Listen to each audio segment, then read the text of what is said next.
Good morning or good afternoon to everyone of us, depending on where you're connecting from. Today we have a very ambitious agenda.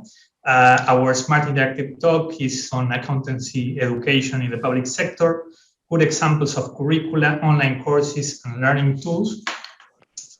So this is of really great interest for many of you that answered our survey. So we will better get started. So we will give the floor to Daniel Boyce, our practice manager in the governance global practice for Eastern Europe and Central Asia. Without further ado, Dan, the floor is yours. Thank you, Jose. Hello, everybody. It's great to be back with the PULSAR EduCop on behalf of the World Bank and our PULSAR team. I'm happy to welcome all of you to what is this is now our 12th PULSAR virtual workshop, which is also known as the Smart Interactive Talk. This is also the first EduCop event that we're having with the joint participation of colleagues from PULSAR and FOCAL, the Latin American Network of Accountants General, and that follows on the close collaboration that we've been doing in the FinCop, which is covering accounting and financial reporting. During the last EduCop sit back in April, we shared the survey results and showed that the interest of the EduCop members was to get acquainted with some of the IPSAS-based training curricula for public sector accounting education. And also there was an interest to see some good examples of training programs, online courses, and other tools that are available in PULSAR countries and beyond in terms of global products. So during this SIT, we will discuss the materials from a few different perspectives, including what was obtained in the IPSAS Training of Trainers courses. And we'll also focus on some good examples of public sector education programs and tools that are available in PULSAR countries and online. In particular, the 3 sessions, we first discussed the learning program Accounting and Audit in the Public Sector of the Kyiv National Economic University, a program named after Vadim Hetman. In the second session, the European Public Sector Accounting online course will be presented by its creators.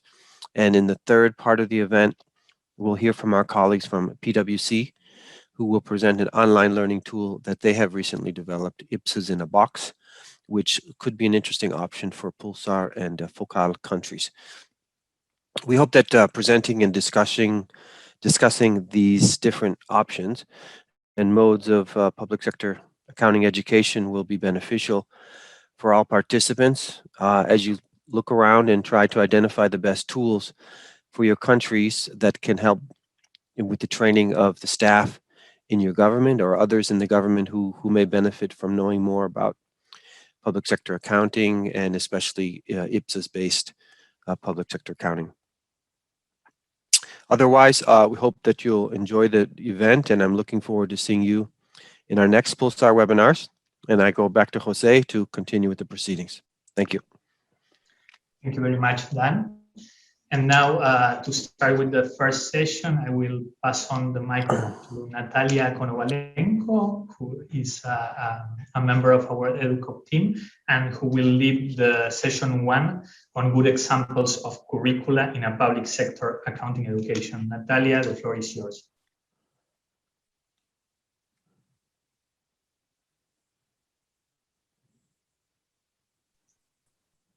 Thank you very much, Jose. I'm trying to share my screen. Can you see the presentation now? Yes, we can see the presentation, but it's still not in full mode view. Okay, now. Now it's perfect. Okay, great. Thank you very much, Jose. Good afternoon and good morning, dear colleagues. So let us start the first session today with discussion of good examples of curricula in public sector accounting education. And in the first part, I will give you a brief overview of the ACCA IPSAS certificate curriculum that PULSAR ToT rollout was based on. And briefly, we will consider other available IPSAS-based education curricula. I'll go through my presentation very quickly so that to leave more time to our colleagues from the Kyiv National University of Economics to speak about their experience on how they implemented ToT rollout in their university. And so let me start with the first part. Starting with, just a second, sorry, here.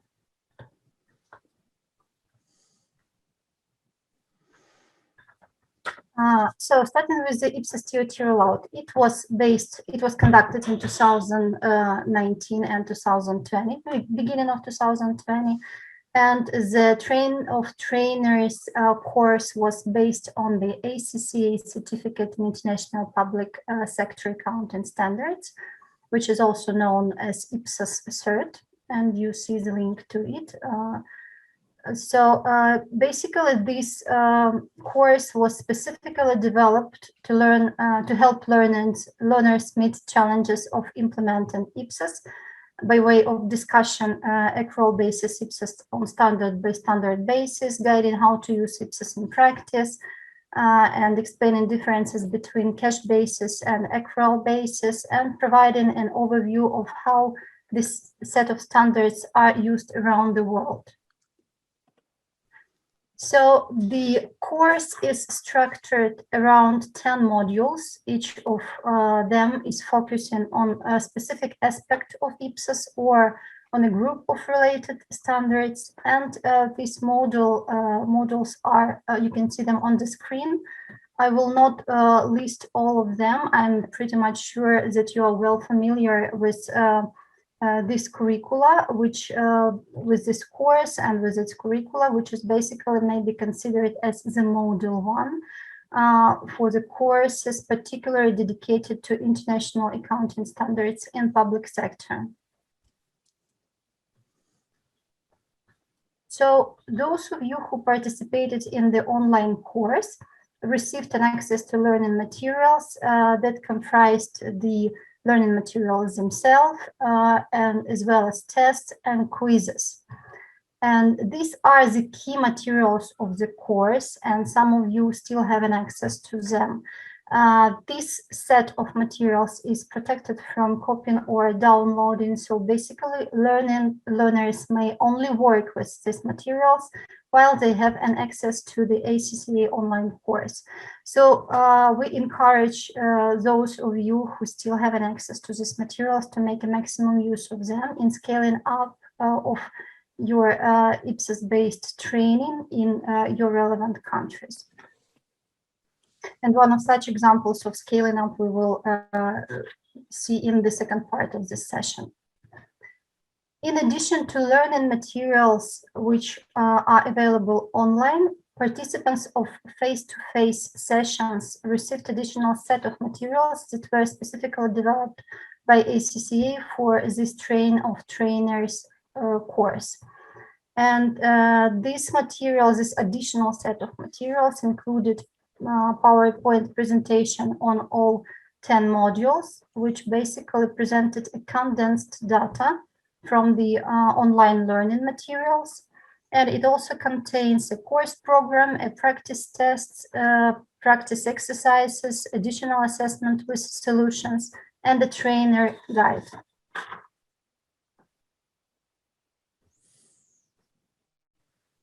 So these are materials that EduCop members received an access to or received copies within the ToT course.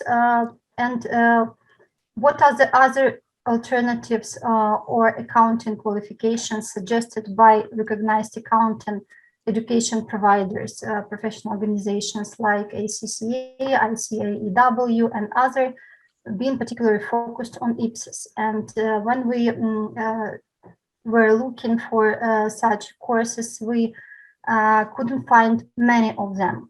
One of the reasons for that maybe is the common view of the leading accounting trainer providers, including ICAEW, ACCA, and others, is that nearly all the accountancy qualifications are equally applicable to both public and private sector.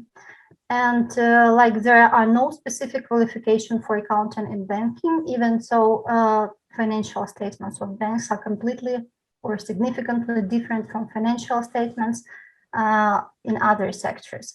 So that is the reason why there is public sector specifics are usually embedded into different subject area papers and is not being the focus area as a separate qualification.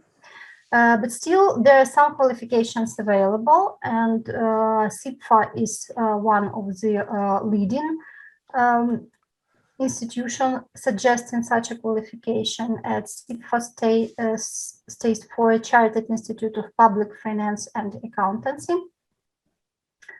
It's a public sector focused organization that is the only professional accountancy body in the world exclusively dedicated to public finance.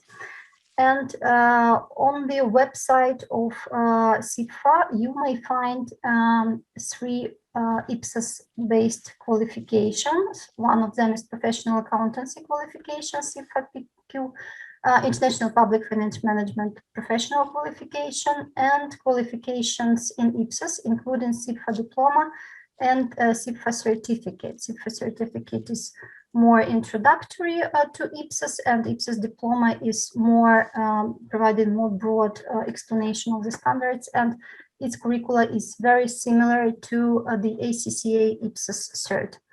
And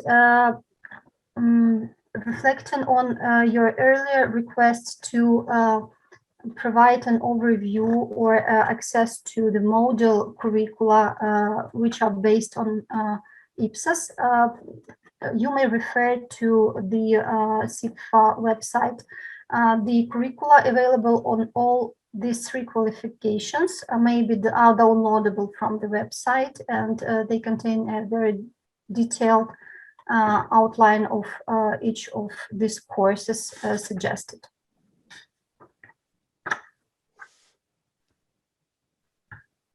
So I will stop here, and I'm honored to pass the floor to our colleagues from the Kyiv National University of Economics, who is active member of our EduCop from the very beginning of PULSAR. And actually, as you may see in the agenda, there are 3 speakers indicated. However, due to some translation restrictions, as well as due to some time limits, we agreed that one speaker will cover all presentations. However, other 2 speakers are also taking part in this event, and in case you may have questions, you may address those questions to them after the presentation. So Natalia Ostapyuk, over to you. Thank you so much, dear Natalia. Thank you so much, dear Earls. Good day, good morning, dear colleagues. I'm professor of Kyiv National Economic University, named by Hetman. Natalia, sorry, tell me please, would you share my presentation? Thank you so much. So, dear colleagues, I'm professor of the Department of Accounting, and our department provides the program connected with accounting in public sector. And you know, this presentation will be aimed to share with you by the results of our 10 last activity to create the most, we believe in this, incredible program for a master program for accounting in public sector.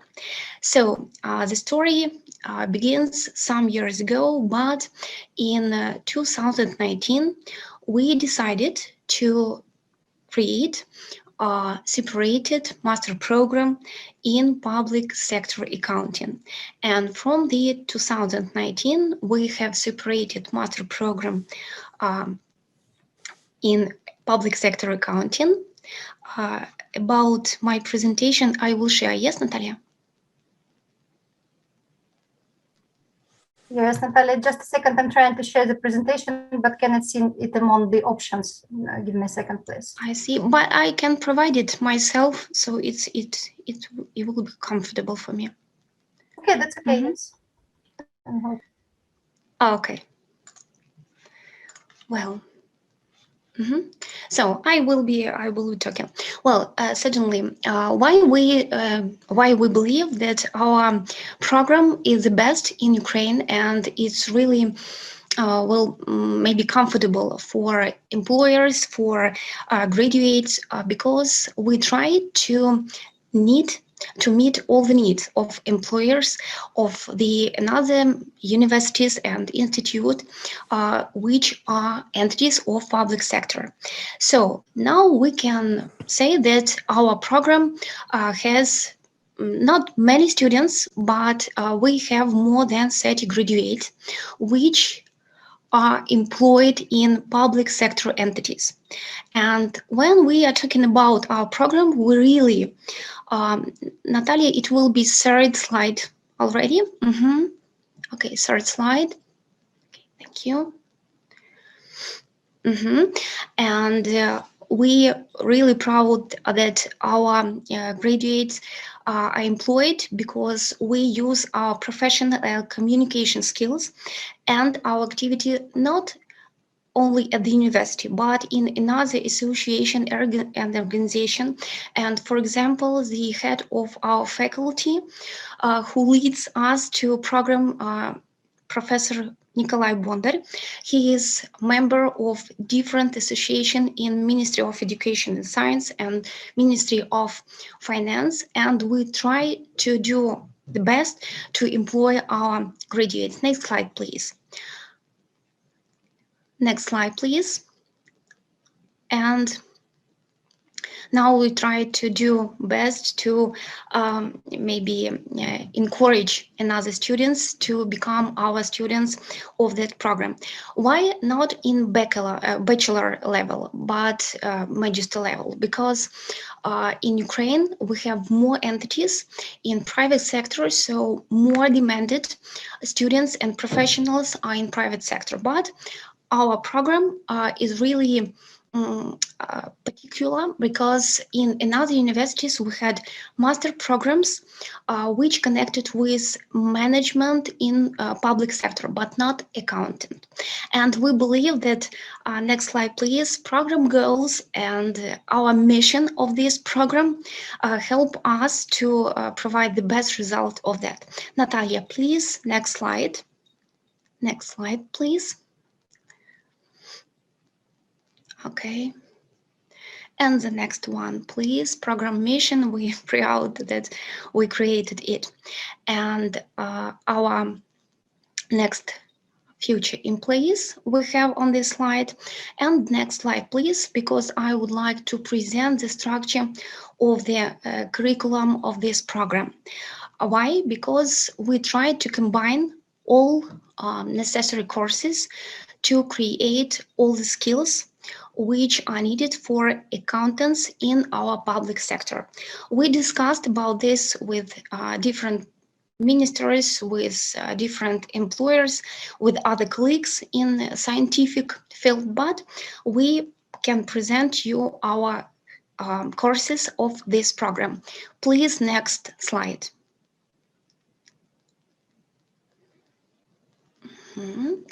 We have four elements, main elements.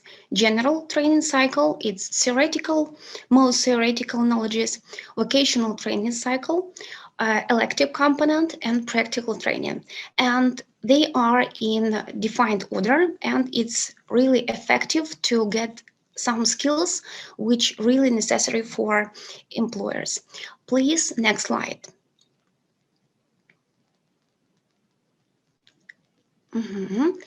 And we have compulsory components and elective components. Next slide, please. Elective components are 25% from the general credits of our program. It's really effective because our students can elect what the best courses they can choose for their futures, for their professional futures. What we're proud of the courses of organization of accounting in public sector, because the output of this subject is skills of creation accounting policy in public sector entity. By the way, we are proud of management accounting in public sector, because last 3 years it's most demanded field in public sector accounting after the implementation new conceptual frame, because some years ago it was implemented IPSAS to the national accounting public, and now we tried to deal with this, and it's really well, maybe difficult topic for accounting in process, because we try to teach our students to create accounting policy and management accounting, because the most, I guess, popular question after the implementation new conceptual framework in accounting public sector was how to provide accounting for expenses. Next slide, please, Natalia. And as you can see, in our program, in our curriculum, we really combine soft skills and hard skills. For example, we have in compulsory components social responsibility analysis, which provide flexibility of our graduates, and elective components as usual discussed with our employers. Next slide, please. Next slide, please. And we would like to explain that we try to do the best, because we really proud of our outputs of our program, and really believe that there are results of our activity. Next slide, please. And Elena Tjatkovska and me were participants of the training, which was held in Batumi in January 2020. So the main results of this training were provided to our studying process, because we get systematization of our knowledges on IPSAS. By the way, we get new methodics of trainers and explanation, the most difficult things of the IPSAS. And it's really effective and useful for the studying process, because we believe that our graduates, it's maybe results of ourselves. And after that, we provide some scientific peculiarities to the methodology of science in our program. So our diploma paper more, I guess, more effective for employers, because our students really work with new conceptual framework and really understand what do they do. Next slide, please.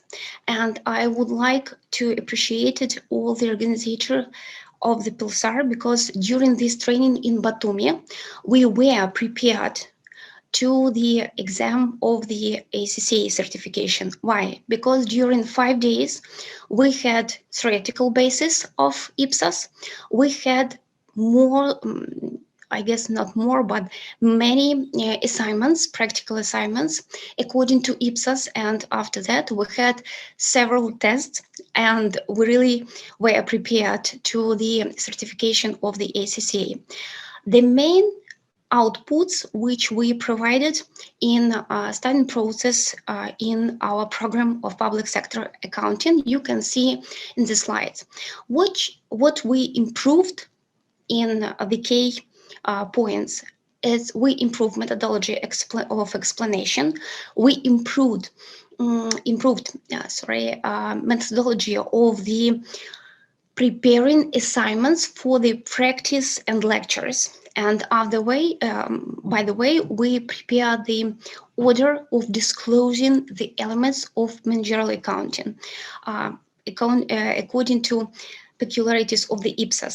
We really understand that IPSAS is maybe financial statements, but it connected with managerial accounting. And based on the knowledges during the training, we can provide it in our process. And it was really great because we met with the difficulties we discussed during the training, during distance or online education during last 1 year. Next slide, please. And we believe that the results of improvement of our program provide the increasing the competencies and program results of our program. Next slide, please, Natalia. And one more. And one more. And based on our training, please, one back, we improved one discipline in our PhD program. So thank you so much for your attention. We are ready to discuss our results, and we believe we will be better because we work with you. Thank you so much. Thank you very much, Natalia. Dear participants, maybe someone has questions to Natalia or to university.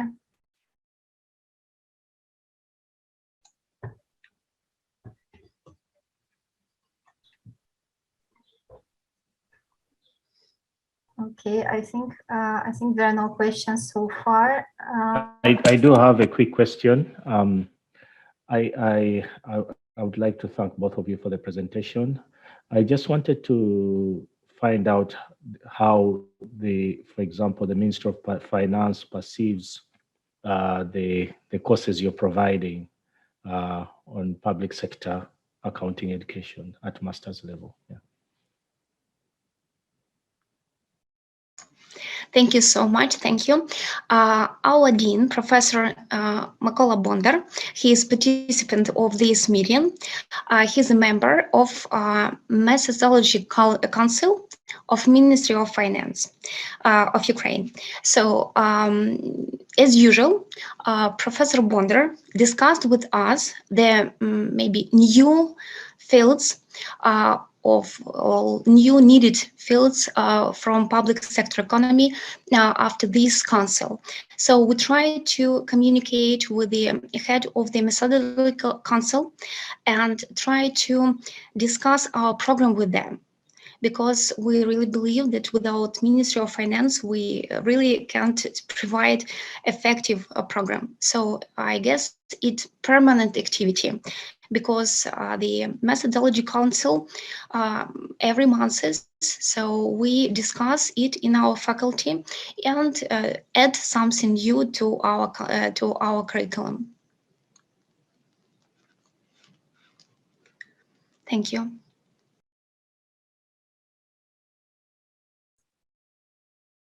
Thank you very much. More questions? We have one in the chat.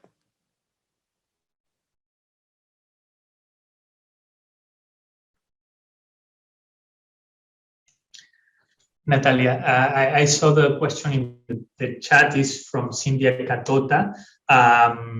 She's asking whether these IPSAS-related courses can be still taken, or is the program complete? I think she's referring to the Training of Trainers program that we carried out during PULSAR. If that's the question, this was completed between the end of 2019 and early 2020. The aim was to give capacity building to almost 100 trainers of first level, so they could take that knowledge to the different levels below them, having lots of second-tier training.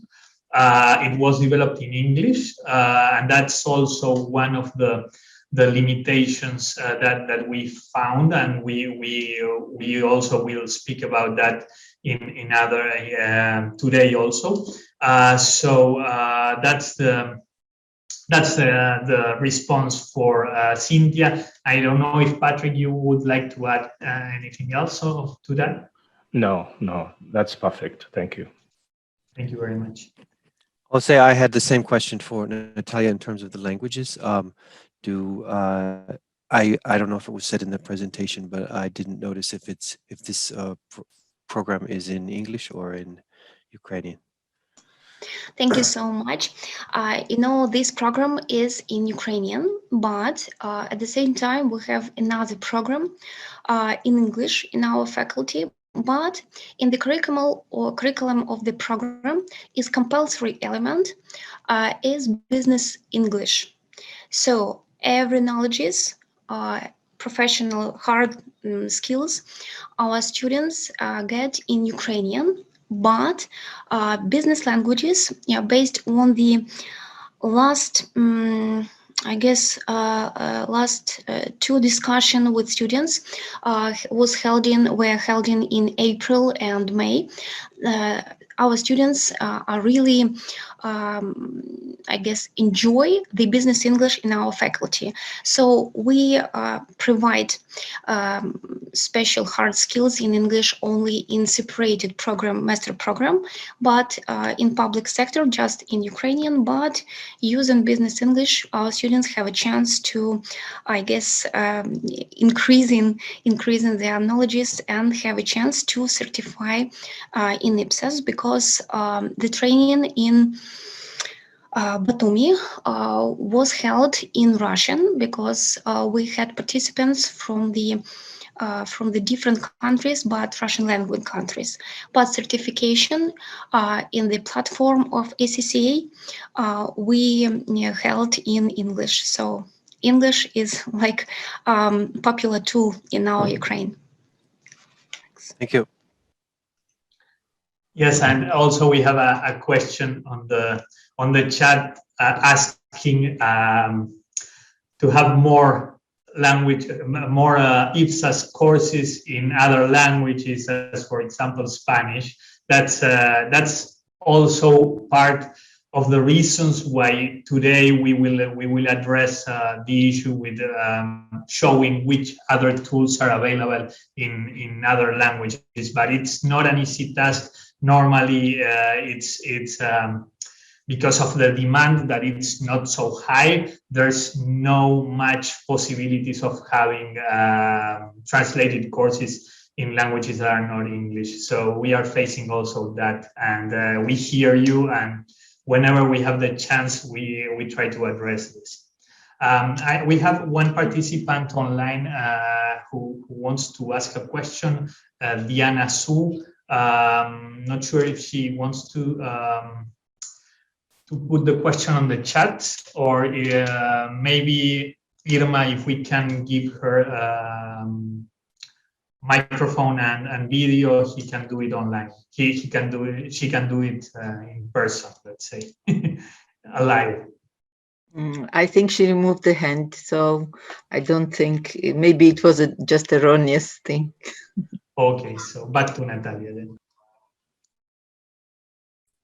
Thank you so much. And as for IPSAS related courses, I'd like just add a small element. We really believe that we teach our students in case of international certification, because I'm a CCA certified and IPFM certified trainer. So we try to create our tests, our exam, our assignment, our lecture in case of the international certification. So our students should just want to do more for themselves. Thank you so much. Thank you very much, Natalia and the University of Kyiv. We are going now to Natalia Konovalenko to present our next session. Natalia, the floor is yours. Thank you very much, Jose. So let us go to the next session, and in case you have questions to our speakers at the first session, you can ask them in the question and answers section. And so the second session will be focused on a WorldBank public accounting online course called DSPAM. As a sample of online curriculum, learning materials and examination. So this course is available online, and let me invite Peter Lorson and Ellen Haustein to present on this course. Dear Peter, the floor is yours.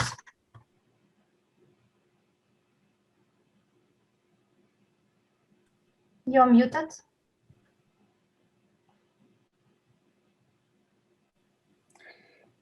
Okay. Thank you very much for the invitation. I hope you can hear me. It works now. We are very happy and proud that we are to be invited and to be able to present our work that we completed in August 2019. When I say we, then I'm talking about Ellen Haustein. She was the coordinator of the DIPSAM project, and me, my name is Peter Lawson. I was the leader of this project.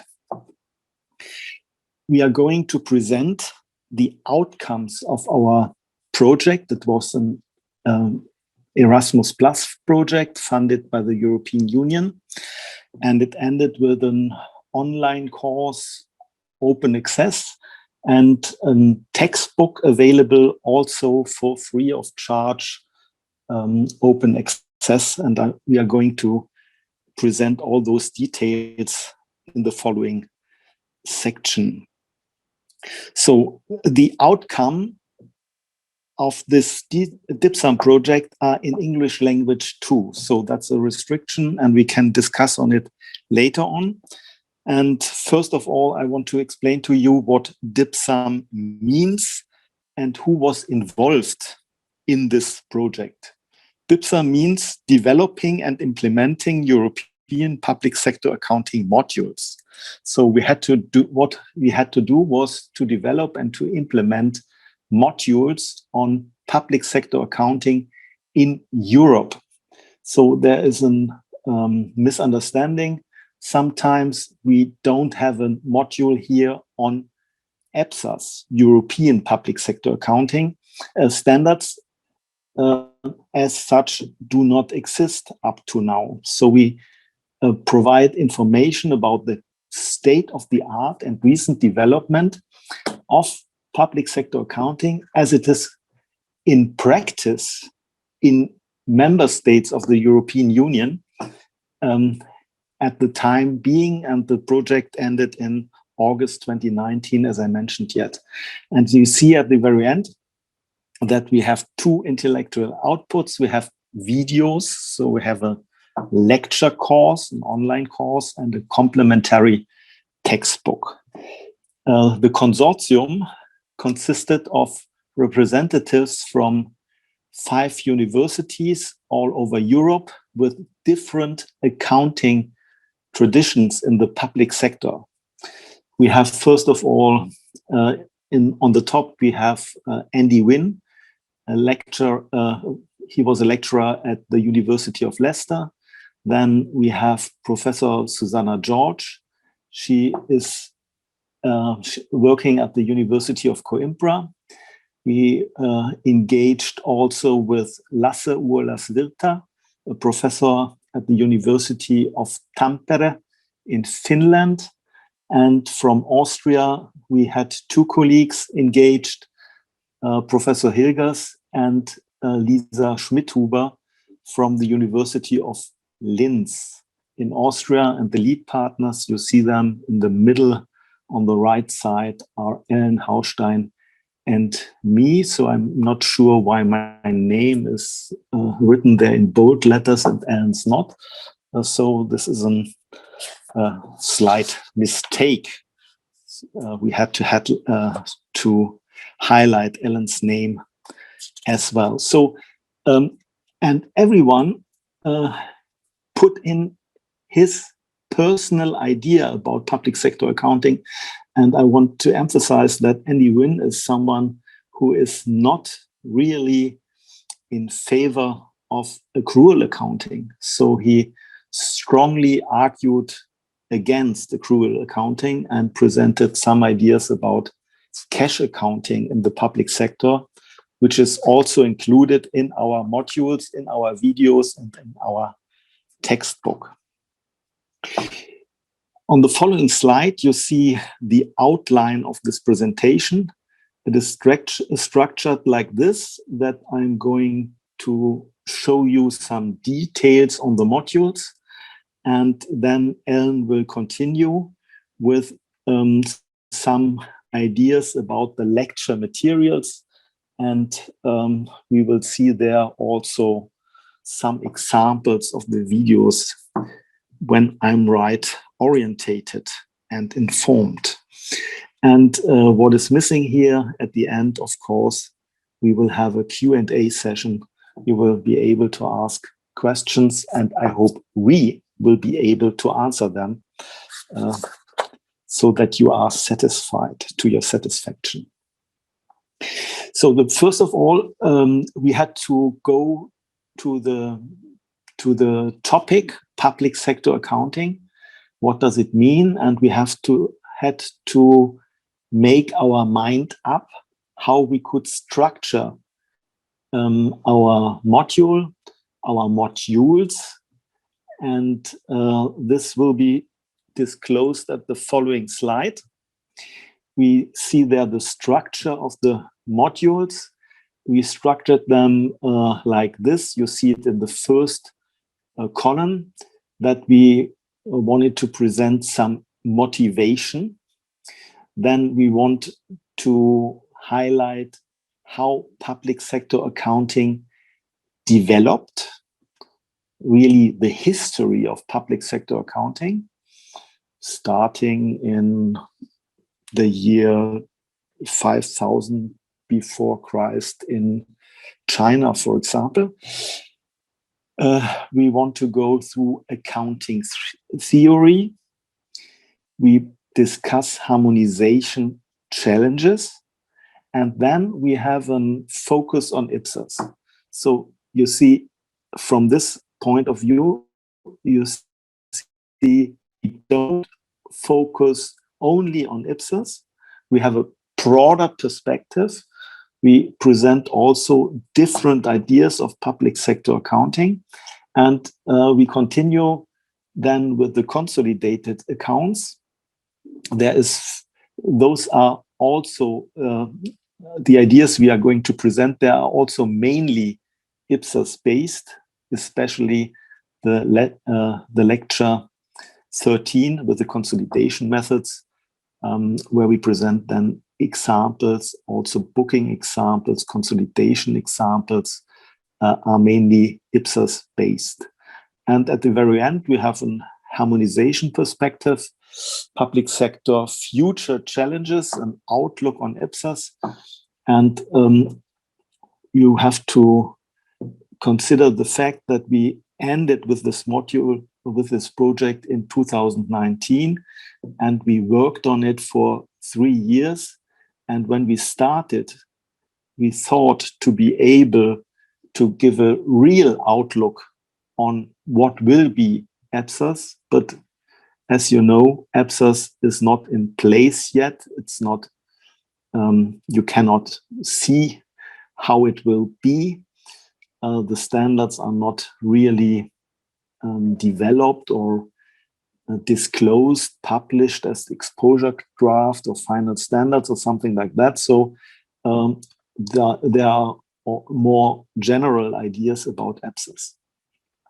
Let's go into the details. So the motivation is approaches to public sector accounting and reporting in Europe, where we explain very broadly what could be the scope of public sector accounting and how it could be shaped. We explain there also the differences between cash accounting and accrual accounting, and we have a slight introduction into the fundamentals of double entry bookkeeping there. So we start from the scratch. Afterwards, as highlighted yet, we continue with history, differences in private and public sector accounting.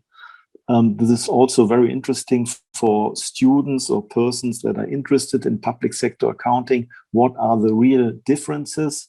As it is, to my mind, common practice that the standards for public sector accounting, if they are accrual-based, are mostly derived from the private sector.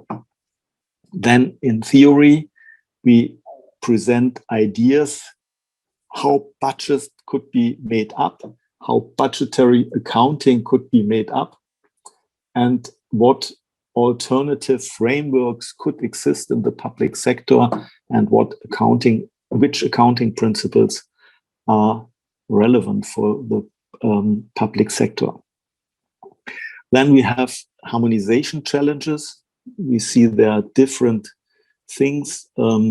We see there the IPSAS as an idea of harmonization. We discussed there the IFRS as the forerunner or the role model maybe for the IPSAS, and we discussed there also what is relevant for the national statistics or the international statistics, GFS.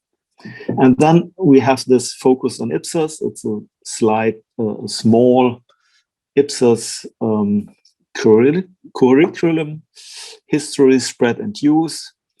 The conceptual framework is discussed, and it is compared to selected national frameworks from the consortium partner countries. Reporting components are explained. And then there are 2 lectures from Ellen and me, where we give an overview of IPSAS on public sector specific topics. The lecture 10 is a theoretical one, if you want so, where we really disclose or explain and inform about the content of those public sector specific IPSAS. And then we make use of this knowledge and with little repetitions. And we have in lecture 11, we have a case study on those public sector specific topics, where we start with an inventory from which we derive let me say, an opening balance sheet, and then we have certain cases that we have to really book. And at the very end, there will be a closing balance sheet, and we'll explain this later in detail. So those are very practical orientated lectures, the lecture 10 and lecture 11, and where you can really try to apply your knowledge. You can get some knowledge and you can try to apply it. And you have a little closed example so that you get a real feeling of what does it mean to prepare a financial statement. What do we have to do, and what do we have to put together, and what are the different views? The same idea is repeated then in the lectures 12 and 13. Where we discuss the consolidated financial statements. We will see a structure, a table of content of those lectures later, and the consolidation methods. And there we don't really have a case study like in lesson 11, but we explain consolidation methods, and then we have little cases, little examples, where we also have at the very end to derive a booking entry, a journal entry, in order to exercise, to apply, and to try to imitate what has to be done when you have to prepare consolidated financial statements at the very end, IPSAS harmonization, and outlook on IPSAS. So what is very important to know is that you don't have to follow this order. You don't have to take all those modules. They are closed in themselves. You can select and you can change the order. So this was very important for us when we developed this idea, that it is scalable. You can really just take the IPSAS contents if you are interested, or you can take other lectures out of them. And this scalability is then the basis on which we make use of this materials in bachelor and master courses. And we will now see an example how we did this bachelor and master courses in Rostock at the following slide. So Ellen and me, we started in winter term 2017 with elective modules. They are not compulsory, they are elective. Students decide whether they want to apply for them or not. And we implemented one model at the bachelor level and one model at the master level. The basic idea for the bachelor level was to watch the videos we select for this course together with the students in the class. And then we could stop those videos and we could ask some questions. We could answer some questions of understanding or something like that. We could clarify and we could help understand maybe English language terms that are very specific, that are not also always familiar. Students are not always familiar with those specific terms, like environments or something like that. So the idea was to inform students about the characteristics of public sector accounting, public sector and public sector accounting, to raise an understanding of different regimes and cash versus accrual. The national regime in the MS means member states of the European Union versus IPSAS, and discuss reasons why we need or not public sector accounting harmonization, and to inform about the status quo of IPSAS. Soft skills are digital media, language, and presentation skills. And the exam is done at the very end by an essay or a little research report of 10 to 12 pages with, let me say, in comparison to the masters, very simple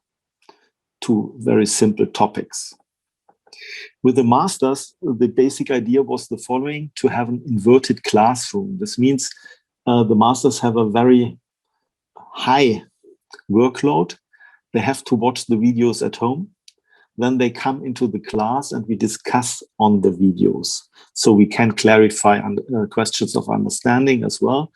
But we want to go with them further.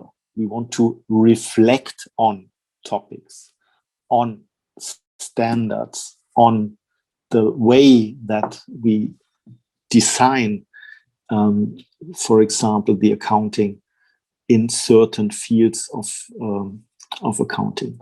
So they should know something at the end of the need for specific public sector accounting regimes, specific regimes, basic understanding, applications, pros and cons, and critical reflections on regimes. So what accounting system is better than another, or why is it designed differently when the objective of accounting differs? They should be able to reflect critically some standards, issue papers of the IPSAS working group, for example. And soft skills, they were the same as the bachelors, but they had also to moderate presentation sessions and to engage in a scientific discourse. The exam is also done here with a little research paper of 10 to 12 pages, but the topics they have to work on are sometimes very different. Anyway, they have to present something more reflective and not such as they collect opinions from the literature, but they have to bring in their own ideas as well.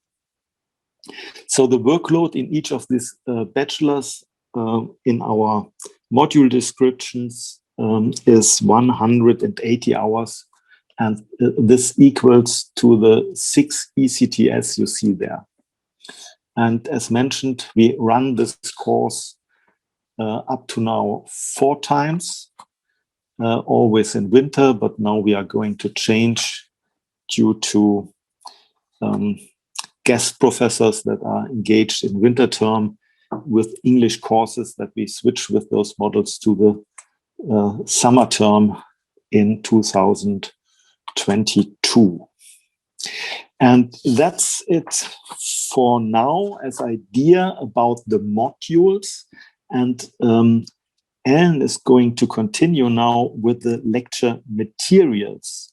She will present some examples, and when I'm informed, as far as I'm informed, she will show us examples from the videos as well. And the floor is yours. Thank you, Peter. So welcome to everybody. Thank you for attending this session. And I would like to continue now with the lecture material. So please let me stress that, of course, Peter has explained how we apply this course for students, so in the academic arena. However, of course, we are speaking here to you also as practitioners. And therefore, I now want to show you how you might use these materials. And I will go through some of the examples of the outputs that we have produced. So on the one hand, where you can find our materials, we have our own online platform. I will show you the link so that you can see the link here, and I think you will also receive the materials with a link. So we have our own, let's say, open university at University of Rostock, and all the material is open access, so that you can download the materials and access the course. I will show you in a minute how you can register here, because this is the only step that you have to do in order to use everything. So it's free of charge, this course, and you can use it flexible, as Peter already said, so you don't need to take all the lectures if you're only interested in specific ones. And however, it is in English, I have to say. So although we were partners from 4 different countries, or 5 different countries, the material is in English, but maybe it's still helpful for you, and maybe also for your own translation then. Okay, so for like a roadmap, I think maybe if I can give you a recommendation would be to start with the lecture number 1, because that is the lecture that serves like as a glossary, like an explanation of all the terms that you might need with respect to public sector accounting. So here, really a recommendation would be to start with that, because if we look at the scope of our module, it is clearly referring to the public sector, and here we look at the general government sector. So we do not focus so much on public corporations, so that is more or less also what IPSAS do. So here general government means central level, federal level and local level, as well as the social securities part. Then for the sources of public sector accounting information, we cover in our module budgetary and financial accounting, but also partly budgeting. So everything in the end, what is produced for financial information, it is also given to external parties. We of course mention some management accounting, however do not really tackle this, and this also refers to sustainability and integrated reporting, which is of course also an important issue in public sector accounting, however not is not covered, of course, in our module. And although one of the lectures goes partly into government financial statistics, it's not, as you can see, it's not highlighted here, not in the focus of our course. So for with regard to types of accounting, you might remember that Peter said that we had some discussions with our project team. So there were different opinions on what is of importance in the public sector. So what we explained to you here is for the bookkeeping systems, single and double entry, at least for the differences in the lecture 1. However, of course, the further focus throughout this is double entry accounting, as well as looking at the timing of recognition on accrual accounting. Yeah, for the geographic focus, we look mainly at selected EU countries, namely those that were part of the project consortium. So there are some of the IPSAS lectures where our colleagues, for example, compare the IPSAS B conceptual framework with the conceptual frameworks in these selected EU countries. And that might be also quite of interest to you. What can be differences here? What possibilities are there to also diverge maybe from the IPSAS B conceptual framework, and what might be reasons even to diverge? For the accounting regimes, we cover as international standards IPSAS, and we try to look as good as we could, of course, to IPSAS and also to national standards that are partly IPSAS based, for example, in the case of Austria, or own regimes in the case of Finland or Germany. Yeah, and finally, for the reporting unit, you might have seen from the lecture structure that we cover separate financial statements, so for public sector entities only, but also consolidated financial statements. So this is a look only like a screenshot for the video. So when you enter the course, you can also look at the different videos. For example, here's our colleague from Finland. He's explaining budgets and budgetary accounting, is going into the different concept. Unfortunately, for the YouTube videos, there's no option to download. So to enter the videos, you would be then obliged to register in our open university I'm going to show you, and then you can watch the videos. However, for each of the lectures, there will be slides that you can download. So here's, for example, my colleague from Austria, and she's explaining the convergence of public sector accounting with government finances, statistics, and all these challenges for harmonization. Yeah, and here, I guess this will be quite of interest to you. One of the lectures on IPSAS. This is the lecture 7 on the IPSAS B conceptual framework. Here, our colleague Susanna George, she's really going into the details of the IPSAS B conceptual framework, and she's explaining all, for example, the elements of accounting. Here's one example where she explains how liabilities are defined and what you really have to adhere when accounting for liabilities. So that is yeah, introduction, a deep introduction into the IPSAS B conceptual framework. Okay, and where I want to move right now is that I think, or we think that especially the lecture 11 might be of interest to you.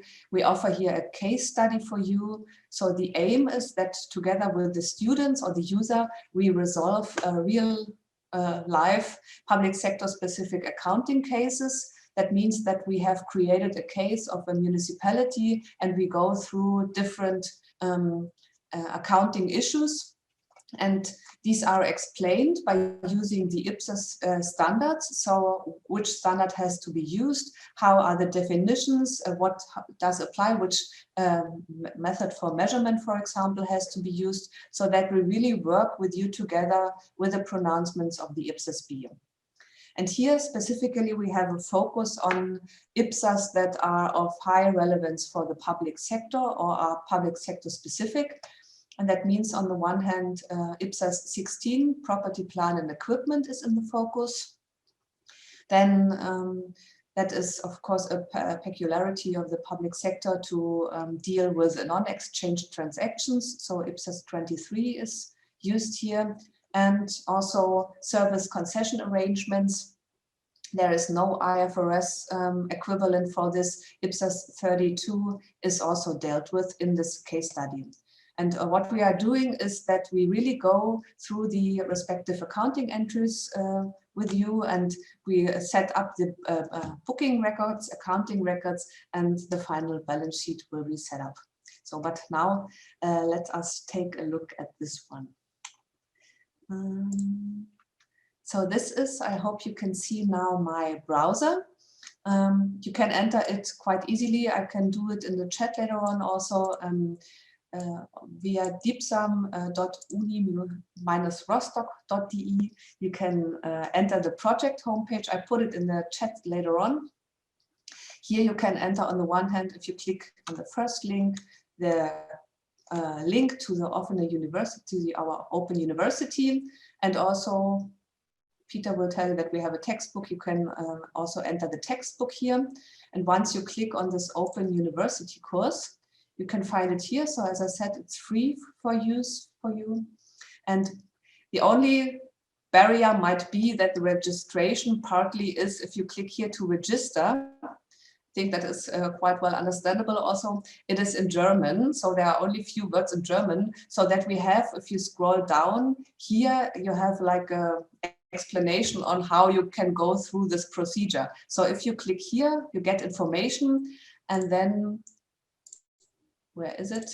Here, this presentation opens, and then quite easily you are explained. You can change the language, and then you can go through this procedure to register. So I think that should not be much of a barrier once I have told you that there is an explanation for this. And once you have done this, then you enter our course, and here you find all our material. And yes? would you please highlight what you have shown us there?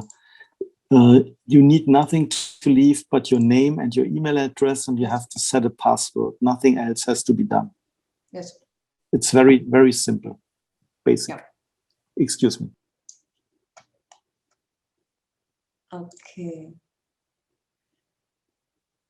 Yeah. And this is here the structure of this course. You can choose the lectures you want to enter, and then if you choose a lecture, the YouTube video can be started here.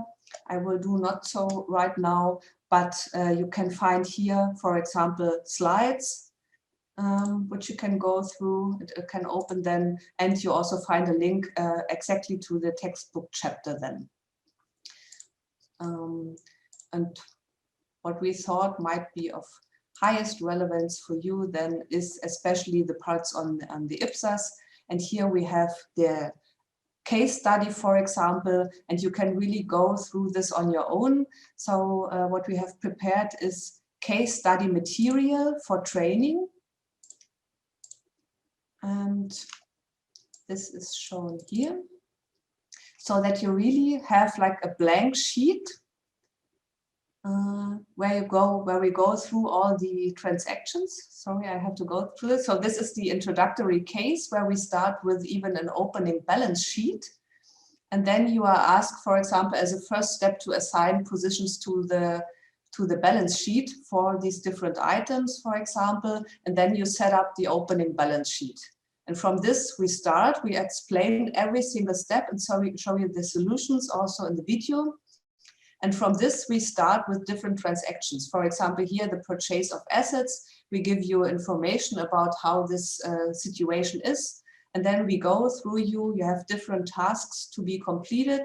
And then you can enter everything on your own in these blank spaces here. And to get the solutions, you can either look up the slides or you can look up the videos where everything is explained. So this should be of interest to you. And a similar case study, not so comprehensive, but also a case study design is presented for consolidation methods and reporting. So also here, there is case study material for training. Okay, and with this, I would stop my little presentation here, and I would give the word to Peter again, who just says something about the final outputs. Thank you. Thank you, Ellen. We have two intellectual outputs. The one output are the videos and the complementing materials, and the second output is our textbook. And you see here on the slide that it's called European Public Sector Accounting, and it's printed by Coimbra University Press. You can buy a printed version, or you can download it for free and print it for yourself. You have different options for the download. You can download the complete book, the whole book. You see there the link, the DOI, or you can download those materials chapter per chapter. There is no regional download barrier. You can download it from all over the world. And when we go to the next slide, then we see the content of the book. So we have 14 lectures, and this means that we have 14 chapters, one per lecture. And those chapters include discussion topics, assessment and solutions for each chapter. They are mainly based, those assessments, they are mainly done as multiple choices.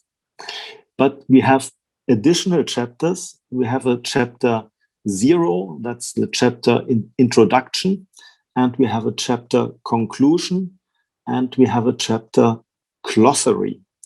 And the glossary contains the most important definitions of the terms used. And as you can see in the on the slide here, you can download it per chapter. If you take the download link for the book and you continue with underline and the number of the chapter, then you can download it per chapter. And I repeat it often and again, it's for free. The following slides shows the structure of chapter 11, the case study, introduction, description of the case study, selected transactions of property, plant, and equipment, selected on non-exchange transactions, service concession arrangements, and highlighted especially that we did their kind of first time measurement, but we have the subsequent measurement as well. So we have the impairment standards that are relevant to those assets that you have to refer to too. So the impairment of non-cash generated assets is discussed as well in this case study. And the structure of the consolidated financial statements, the theoretical part, as I explained it, this chapter 13 would be the one with little cases included. And in the lecture materials, we have a self-assessment. The textbook also contains self-assessment materials, mainly multiple choice, but not all of them. To date, we do not offer in this course an examination.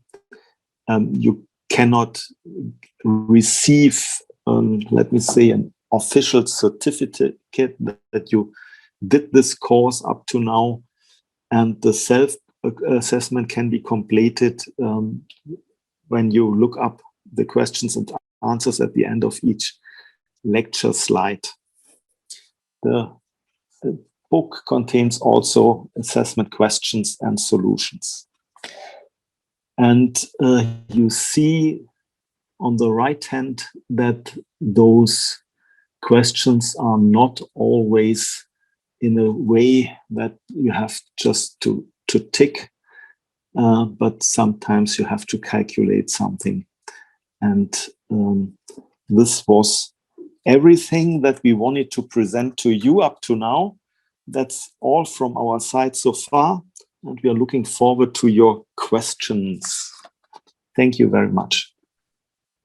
Thank you very much, Ellen. Thank you very much, Peter. That's very very interesting and presentation, and I think it was interesting for all the colleagues.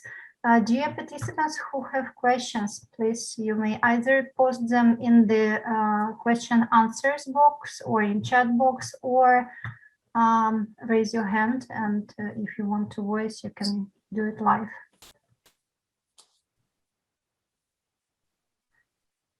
Okay, in the meantime, I don't know if there are many participants who already registered for the course and used it materials. At least I'm one of them for sure, and these materials are really very interesting, and they are useful, and they definitely may be useful for the teachers, for the professors who is participating in today's event. And in this regard, I have a question to you, Peter or Ellen.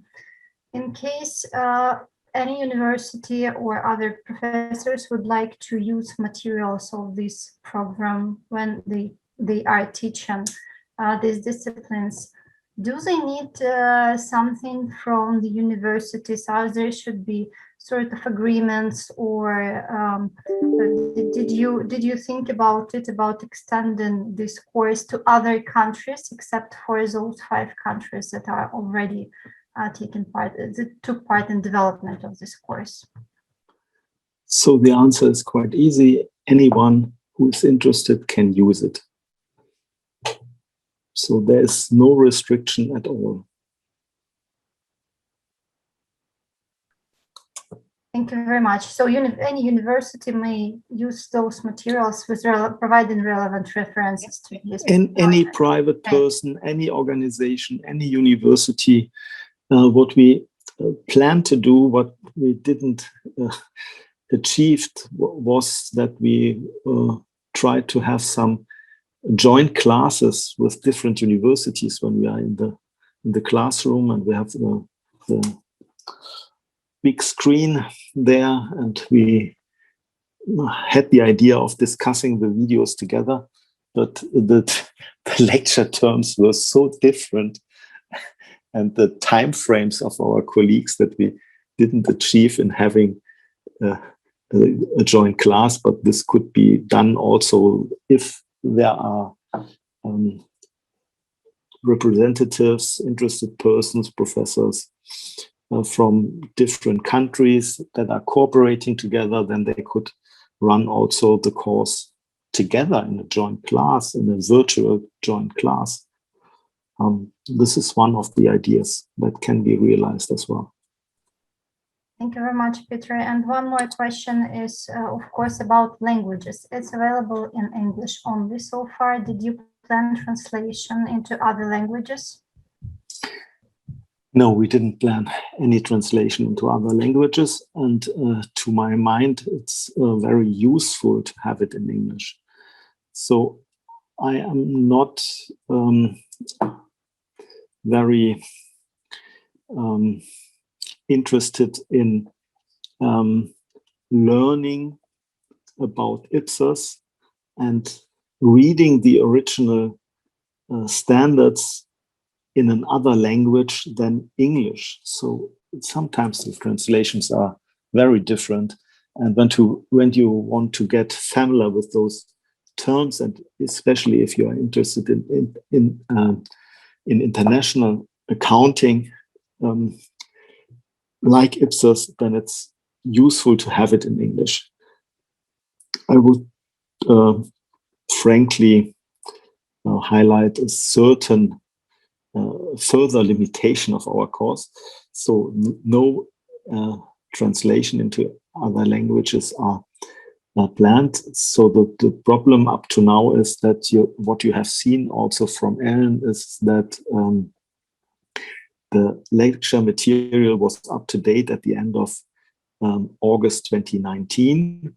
So Ellen highlighted the IPSAS B conceptual framework. It was from 2014, and now we have, in 2021, we have a new version of the conceptual framework that is not discussed in this course up to now. And we have also standards that are still effective, but they will not be effective in future. So they will be replaced by new standards. And this is a problem which we discuss in the consortium, how we could do a kind of updating the material in the future.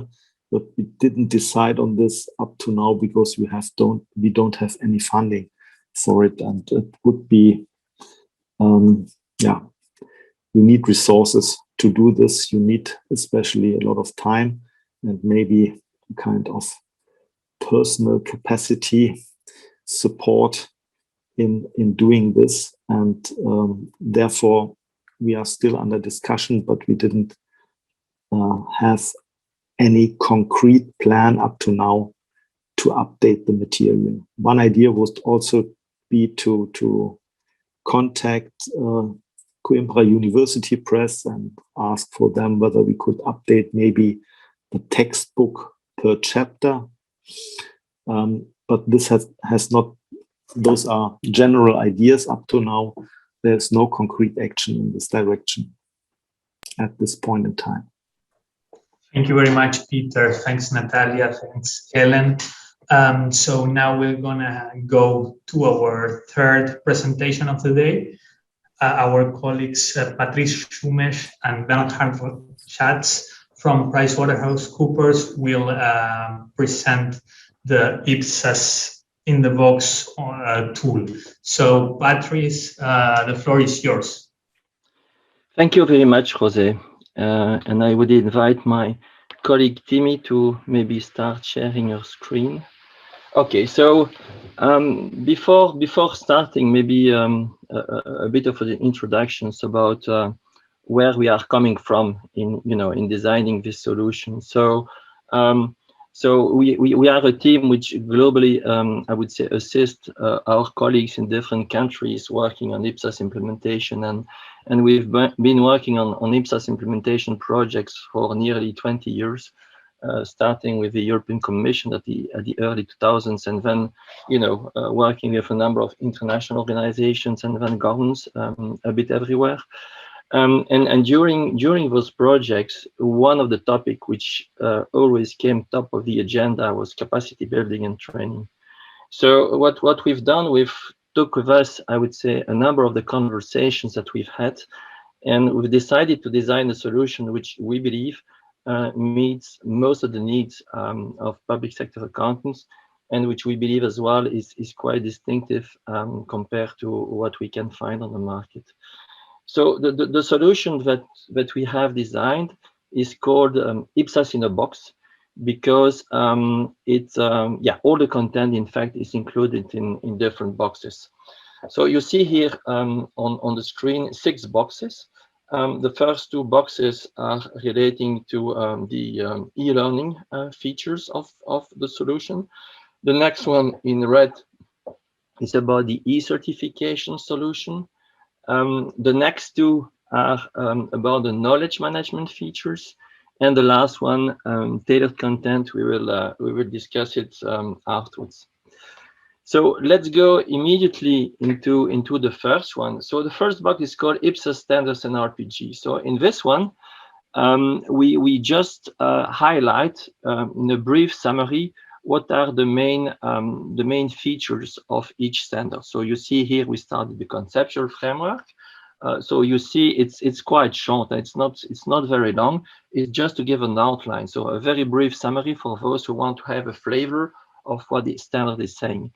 And if you go on the left-hand side, you scroll down and you have the whole series of standards, which goes until IPSAS 42, so the last one on social benefits. And you see afterwards, we also have the standard of cash basis IPSAS.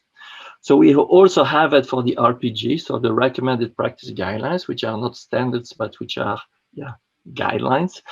And we have the same feature. What is interesting to note, and Timmy, you can go on the mobile format, is that here you see the format which is for the laptop desktop design, but we have exactly the same content which is also available on a mobile format. And for example, you see here the content of the first box with all the standards there. And if you go into one of them, for example, you see that, well, you just need to flip to your slides. And of course, the layout is a bit different because it's a mobile format, but the content is exactly the same. So this means accessible from anywhere, anytime. You can take your mobile and you can access exactly the same content, and the content is also offers a lot of offline capabilities, meaning you do not need to be connected to the internet to have access to most of the content. So which is also allows quite some flexibility in the use. So if we go back now on the home page, we go to the second box, which is the e-learning box, which is really the core of the solution. And we see here that we have 4 sub-boxes. So the first one is Learn IPSAS Principles, where we have divided all the content in 9 modules. The last one is about cash basis IPSAS, but the main ones are the first 8, which cover different topics or series of topics that are interlinked to each other. And if we go to one of them, which is, for example, fixed assets, which is the first one, we see then within each module we have a number of lessons which cover a number of topics like intangible assets, property, plant, and equipment here. And you see we have here, for example, 9 lessons within this module. If we go to, well, let's take the first one, for example, intangible assets. We see that we cover everything which is included in the standard, so the guidance, the definition afterwards, some examples of what we can find as intangibles, and then we go to the principles. And when you see how it is written, it's not just a copy and paste of the standards. It's written in a way which is, we believe, more digestible, which is easy to read and easy to understand. And we have also included, if you scroll down, we have also included, as you see here, some boxes here highlighted in light red or in light gray, where we just give a number of practical recommendations for implementation. So it's not just, again, the theoretical principles. Of course, the theoretical principles are explained in an easy to understand language, but we also give a number of additional tips which are related to how the standards need to be applied in practice, the points of attention that are drawn from our experience of implementing the standards. So we go with the measurement, and everything is presented exactly in the same way. Then we have the disclosures, a summary of what needs to be disclosed, and we even have afterwards IPSAS developments, which highlight what might come next, I would say, in relation to that topic, so that the users already knows what is coming next at the IPSAS B level. And then at the end of each lesson, we have exercises where we can test your knowledge. So if you go into one, you see, check my answer, the answer is not correct. Try again, and then you see you try twice, you cannot do it. The system prompts you, show me the answer. You show the answer, and then you see the answer which appears, and also an explanation of why it was the right answer. So there's some kind of didactic element there where you do not only need to find the right answer, but when you found the right answer, the system tells you why it was the correct answer. So there are a number of questions, which are basic questions first, and then you can go through more advanced questions. So a bit more difficult questions, which work exactly in the same way as the basic questions. You can try to enter your answer. If it's correct, it's mentioned. If it's not correct, you can try twice, and then you can even choose to be given the answer. And again, here it explains you what was the correct answer and what you have to do to come up with to this correct answer. So here the idea is to say, okay, for the user, when you have you are at different level of knowledge about IPSAS, it's best to start probably with the basic questions first and then go through the most advanced questions. So you really can go through the different modules and lessons at your own pace and to really adapt your learning of it.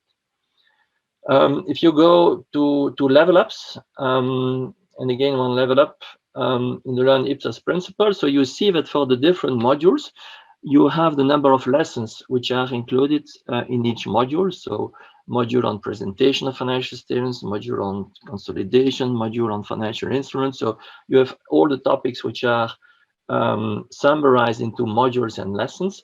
And you also have, you see a tracking bar that gives you where you are in your lesson. So when you have done 100% of the module, you can generate a PDF, which is a certificate that, Timmy, if you show the certificate, you can, for example, you see here it's a certificate that just shows, and it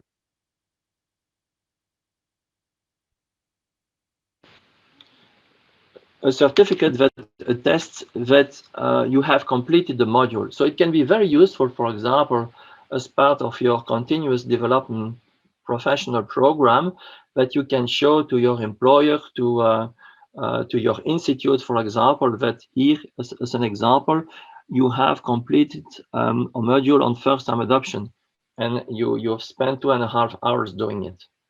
And also the date when you have completed it is appearing.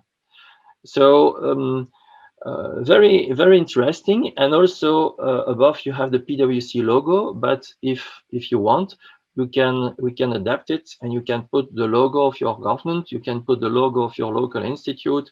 Everything can be tailored according to your needs. If we go back to the e-learning part, so it was the learning IPSAS principles. And then we have practice with exercises. So to do all the modules, it took approximately 40 hours for a normal user, I would say, which has an average knowledge of accounting. Maybe for some it take a bit longer, for some it will be a bit quicker, but this is the average.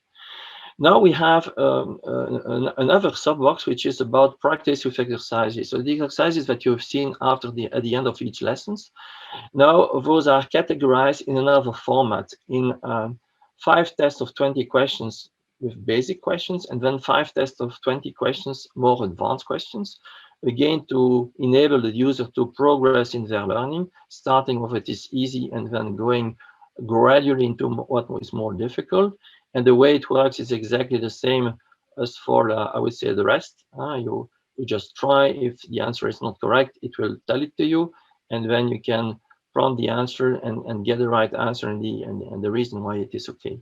And the reason why we've done it is that it helps the user to already be in the same setting as when he or she would like to take an examination for the e-certification afterwards. So if we go to the next, well, here it's a level up, and we say that in addition to the Learn IPSAS principles, we have 2 additional sub-boxes at the bottom, which only include the mostly recently issued standard, meaning that you know, a number of users may say, okay, I already know IPSAS, so I do not need to go through the whole series of standards. And here you see again the mobile format, which shows you that exactly the same content is available in the mobile format.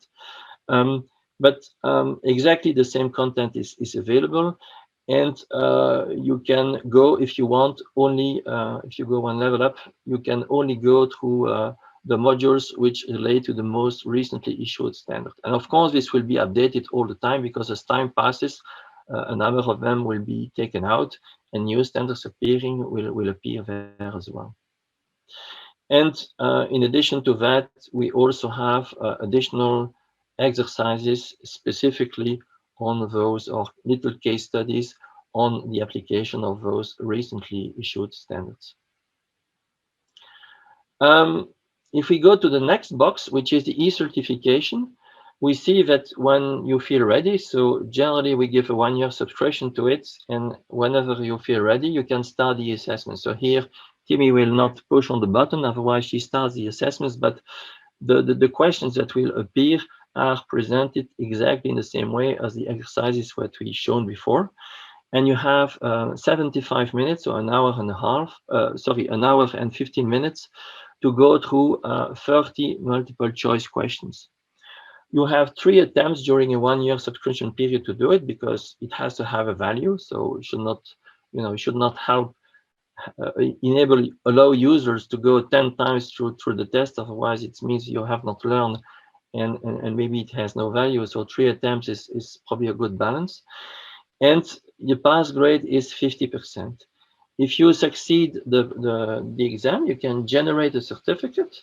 And if you succeed with a pass rate of 70%, you can generate a certificate which will disclose that you have achieved a distinction, like on this one, for example. So again, you see, you get a certificate once the exam is passed, is finished. You just print on the certificate icon, which is on your app, in the application, and you generate a PDF which gives you the date, the pass rate, which you can show or not show. It's at your discretion, but if you have a distinction, it might be good to show that you've achieved it. And you see here that again, it can be attested by PwC, but also by ACAW, which is one of the well-known and recognized accountancy institute globally, which partner with us on these initiatives and are very happy with the solution, and are happy to associate their brand to the certification on the exam. But here again, depending on what you would like, it's also possible to add the logo of your local institute in your country or your government, and remove, for example, the PwC and even the ACAW logo. So it's you who decide how you want to configure it. So this is for the e-certification feature. So again, we have the e-learning, the first 2 boxes, the e-certification. And afterwards, we even have, I would say, 2 boxes that show, I would say, learning developments. So in the first one, we have, I would say, IPSAS newsletters that we will add every quarter, where we just do a summary of what has been discussed recently at the IPSAS B level. So it's not big, it's 3 or 4 pages, just giving some highlights about the latest IPSAS news, also giving some useful links to material that has been published also in the wider public finance space. For example, there are a number of interesting articles on public sector accounting and COVID, for example. So we highlight these in our newsletter. So all newsletters which will be added every quarter in the application. And then we have the last box, which is other useful resources, where we include a number of publications of PwC and ACAW on public finance matters in general, just to allow the reader to have not only the pure theoretical IPSAS principles, but also a number of interesting publications about the wider public sector accounting and public finance management teams, I would say. So here, example of publication, but of course, which will be updated on a regular basis, because each time a new publication is issued, we will add it to the application. And last but not least, and here you see again, it's the same in the mobile format, exactly the same content, but of course, the layout is a bit different. And then the last box is, last but not least, tailored content. So if you click on it, you see it's empty. And why is it empty? Because we allow the reader, the user or the client to put in it what you want. So if, for example, one of our clients is a government, and you have issued some closing guidelines for your all your entities which are in your consolidation scope, if you have an accounting manual, if you have some chart of accounts that is useful, you can just put it here. we just discuss the structure that you would like to have. We can design again boxes with chapters in it, etc. And we can download documents that you ask us to download, and it will be the tailored content for your organization. And we believe it's very useful, because then it makes IPSAS in a box a one-stop shop for everyone in the country which wants to not only to learn and to be certified with on IPSAS, but also to have a broader, I would say, database about knowledge management information, and also information which is specific to your organization. This can be a useful tool that provides that platform. In addition to that, you see here, you can also put the logo of your government or the logo of the local institute there. It's not just, we do not want to just have the PwC logo, so it can also be perceived by all the users as really a solution which is your solution, tailored for you. And if you go in the settings, you see that here everything is in English. But for example, now we have translated it into French. So we put French, we change into French, and you see that here everything, all the content, exactly the same, is translated into French. So our objective is to make it available in various languages. Of course, depending on the demand, if there is a big demand for it, but we may well translate it, and we have it in our plan to translate it into Spanish, for example, which might be very useful for the colleagues of the focal network and in South and Latin America. We could translate it into Russian, for example, which could also be interesting for a number of countries, the PULSAR countries, or other Serbo-Croatian or any other language, provided there is sufficient demand for it. It's possible to translate it.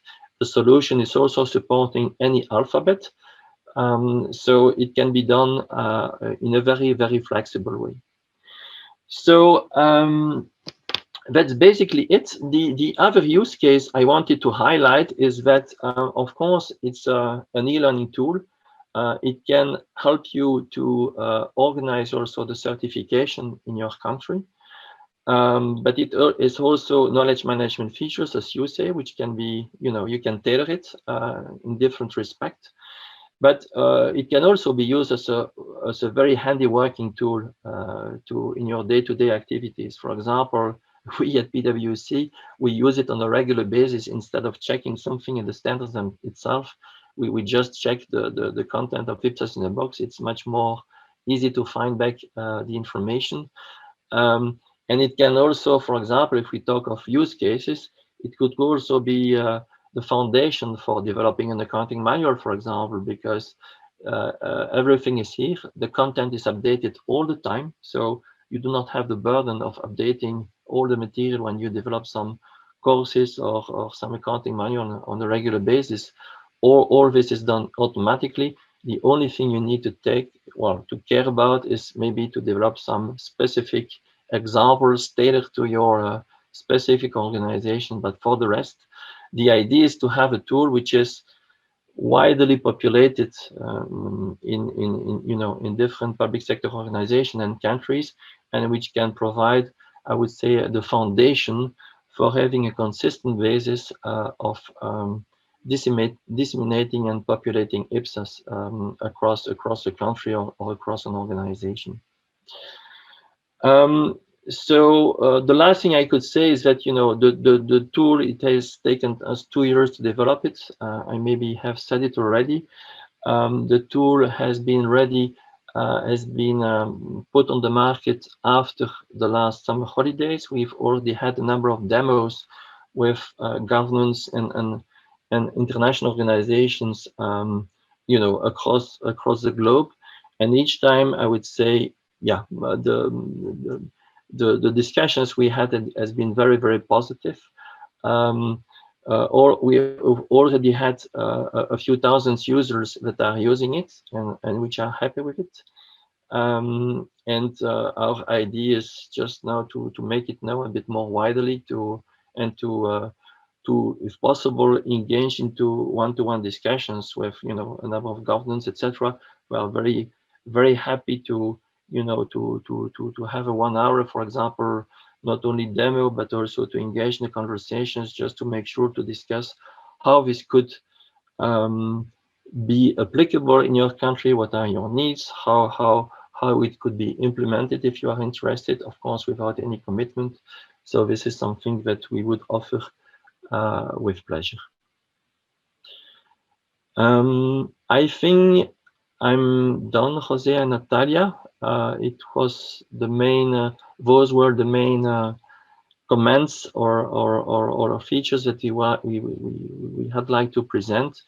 But of course, very happy to take any questions that the audience could have. Thank you, Patrice. Our colleague Patrick Picker Matete will moderate the Q&A sessions. Patrick, the floor is yours. Thank you, and thank you to all the presenters.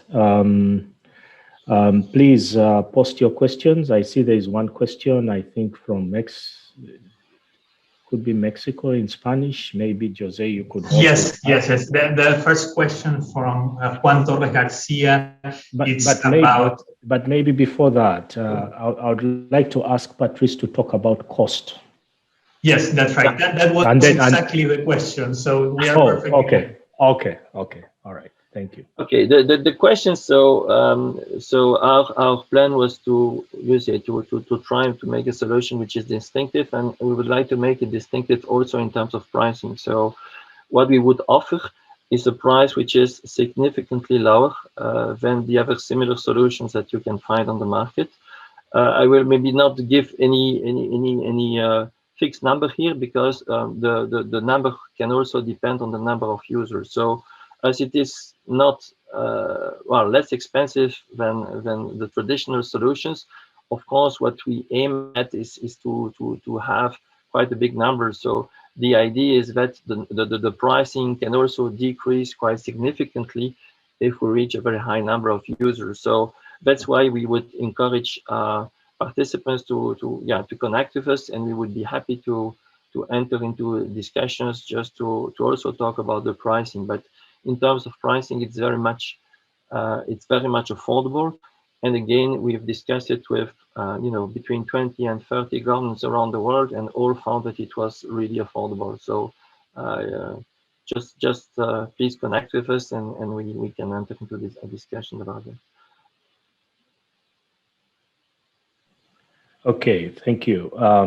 I thought you'd give an indication of affordable.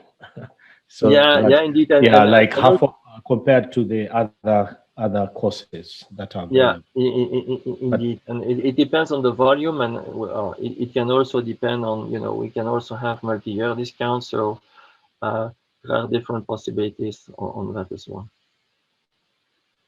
All right. Any other questions? Or on any other topics? I know the presentations have been long, and we've also had questions as the presentation is discussed. So probably if there are no any other questions, probably Jose, we could move on to the next session. Yes, thanks. And I'm gonna pass the floor to Armand Batian for his closing remarks. Armand, the floor is yours. And we can also give a proper send-off to Patrick.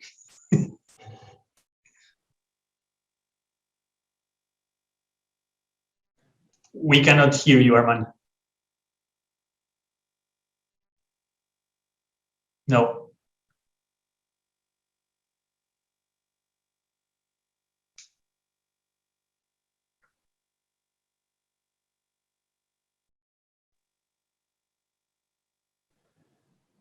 We can't hear you, Armand.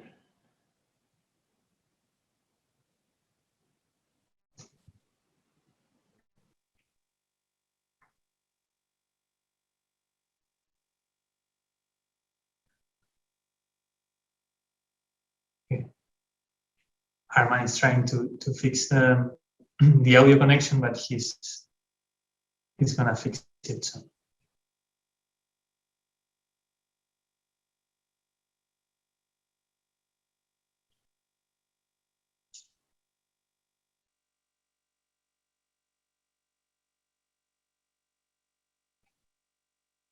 I see he's yes, not. Can you hear me now?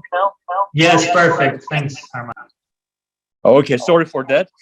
Thank you, Jose. Thank you, all the speakers, participants. It was another very interesting meeting of EduCop. Actually, this is the 12th meeting, and I was very impressed to hear that the impact of IPSAS ToT and the feedback we just received from all the participants. It was, of course, very interesting to learn how this is applied in practice by the universities, and our Ukrainian experience was very interesting on the master's program on accounting and auditing from Kiev National University of Economics, including how they shape that they are coming and put employer and the demand in the core, and they are looking what is needed in the public sector, and they were developing and designing the program to meet the needs. Also, it was very interesting to see that there were budget planning, IFMIS as an optional courses, which are really needed, because sometimes perception from the public sector accountants is that they are only accountants, they are looking very narrow. In reality, we expect much more from accountants in terms of skills, knowledge, and those optionals, as well as soft skills, which are compulsory, offered by the Ukrainian National University of Economics, was very interesting to learn. Also, importantly, the coordination with Ministry of Finance, and that is, I think, a key in all the curriculum universities. I liked how the approach that was in Ukraine. You have approached that one with the regular revisiting curricula, engaging with Ministry of Finance on the methodology, and that is the way the lesson we need to take it from our Ukrainian counterparts. It was, of course, very interesting to learn about European public sector accounting course, not IPSAS, but public sector accounting modules from DIPSAM, the project, which was very interesting, run by the University of Rostock. And the free online courses and free textbooks are available. And for EduCop, I think that's very important that this is available for free, and our participants can connect, can download and use it. Particularly the sessions on harmonization with GFS, IFRS and IPSAS are I think one of the key elements covered in the content, and that is really important just to also for further consolidation and looking from the SOE, state-owned enterprises, also consolidation, and how the public sector can also harmonize with GFS and statistical reporting. Soft skills, again, we can see that there is a major emphasis and focus on the soft skills by the University of Rostock program, and that's very good just to learn that there are so many case studies which can be used, which are also important and critical as not only theory but case studies are needed just to go into deep and understand all the how on the IPSAS and the public sector accounting in general. Of course, it was also very important to learn from other countries as to breadth the knowledge, and I think the DIPSAM program tried to address that element as well. And it was actually, we had the chance to see once the PwC IPSAS in the box tool, which was quite user-friendly. I think this is one of the most user-friendly tools we have seen, or at least I have seen in the IPSAS training, which was quite easy to use, easy to navigate, and quite convenient. And it's available on the mobile, on a smartphone. That was provides an easy to use and navigation and learning exercise. Also connecting with continuing professional development and certificates, exercises and tests. And the focus including like such tools as recently issued standards. I think that is one of the tools available, which can be considered by our members and countries to be used. And today's meeting was very interesting because it was shared so much variety of different practices of how these methodologies, tools are used in our countries, which are available and can be accessed. And I think that helps us just to understand what is available globally and in our region. And again, as I would like just to thank for organizers, as Jose said, I would like just to specifically thank Patrick for his great leadership and contribution to the EduCop. He did and he helped EduCop to go through this very great journey into the functional community of practice, which shares, develops, creates knowledge, and helps just to connect and share knowledge between our members, even broader, and today with Focal. Thank you, Patrick, for all your great work. I trust that you will support Jose and our team as we move forward, and you will be staying with EduCop. Thanks you, and thanks to Jose and all the organizers, and for another great event of EduCop, and Natalia for all the team. Thank you, and stay safe, and see you at the next EduCop and PULSAR event. Bye-bye. Bye-bye. Thanks, everyone.